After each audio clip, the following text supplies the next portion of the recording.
আমাদের সুপারস্টার বললেন এখন বাংলাদেশের অ্যাক্টর সেটা হচ্ছে সাকিব খান। প্রথমেই বলবো আমাদের ডিরেক্টরদের চেষ্টা, বর্তমান জেনারেশন যে ডিরেক্টর যে কাজ করছে এবং সেভাবে উনি নিজেকে সাজাতে পারছে এবং ছবিগুলোতে নিজেকে ওইভাবে প্রেজেন্ট করছে, একটার পর একটা ছবি বাম্পার হিট। তো ইসলাম আমার কাজ মোটামুটি কমপ্লিট, শুধু পোস্টের কাজ বাকি।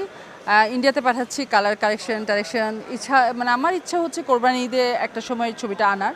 দেখা যাক যেটা আমার আসলে সুইটেবল টাইম হয় ওই টাইমটা আমি আনবো। ছবি ভালো, আমার কাছে অনেক ভালো ছবি, অনেক বাংলাদেশের একটা ছবি এবং একটা ফিল্মে বলতে আমরা যা বুঝি ওই ফিল্মে, আমার ফিল্মে শাপলা শালু ফিল্মের ভিতরে সবই আপনারা যা দর্শক পছন্দ করার এবং বাংলাদেশের মুভি বলতে যা বোঝায় সবই আছে। খুবই ভালো। আমি সজলের সাথে আগেও কাজ করেছি। সজল আমার অনেক টেলিফিল্ম এবং ধারাবাহিক বা সিঙ্গেলে অনেক কাজ করেছে, বাট বুবলির সাথে আমার কাজ করা হয়নি এই ফার্স্ট। এবং দুজনেই ভালো এবং আসলে ওদেরকে দেখে আমার মনে হয়নি ওরা এর আগে কখনো একসাথে কাজ করেনি। এটা দুজনেরই হচ্ছে আসলে দুজনেই মানে যেটাকে বলে প্রফেশনাল অভিনেতা অভিনেত্রী এবং তাদের ওই প্রতিফলনটা ওদের স্ক্রিনে দেখা গিয়েছে এবং কেমিস্ট্রি খুবই ভালো, মানুষ মানে দর্শক ওদেরকে পছন্দ করবে। সাকিব আসলে যেটা হচ্ছে আমাদের ডিরেক্টররাও, আমি প্রথমেই বলবো আমাদের ডিরেক্টরদের চেষ্টা এবং আমাদের সুপারস্টার বললেন এখন বাংলাদেশের অ্যাক্টর সেটা হচ্ছে সাকিব খান, ওনারও চেষ্টা এবং আমরা ওনার কাজগুলোতে দেখতে পাচ্ছি যে উনি যেভাবে ওনাকে তৈরি করেছে এবং আমরাও যে বর্তমান জেনারেশন যে ডিরেক্টর যে কাজ করছে এবং সেভাবে উনি নিজেকে সাজাতে পারছে এবং ছবিগুলোতে নিজেকে ওইভাবে প্রেজেন্ট করছে, সেটা দর্শকরা তো দেখতেই পাচ্ছে। ছবি একটার পর একটা ছবি বাম্পার হিট, মানে যেটাকে সুপার ডুপার হিট বলে। আর বুবলি, আমি চাই বুবলি আমার ছবি করেছে, ও ভালো মানে খুবই ভালো একজন অভিনেত্রী।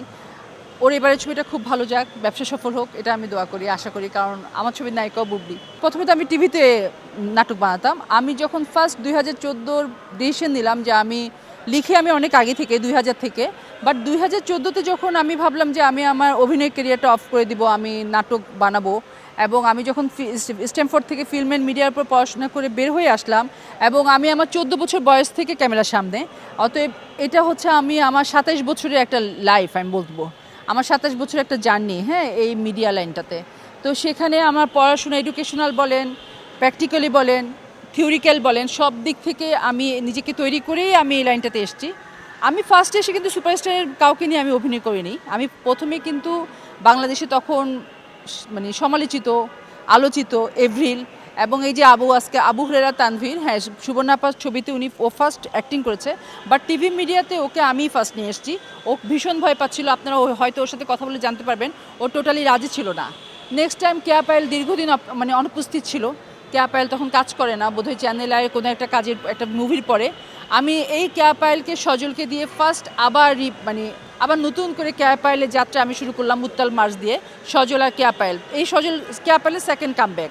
আর এবার আমি এই যে আগামীকাল থেকে একটা শুটে যাচ্ছি, সেখানেও আমি একটা নতুন মেয়েকে লঞ্চ করার চেষ্টা করছি। আমি আসলে চাই নতুন যেমন তানভীর হুরাইরা, হ্যাঁ, সুবর্ণা এনেছে, বাট আমি টিভি মিডিয়াতে আমি আনলাম, এভিলকেও আমি আনলাম।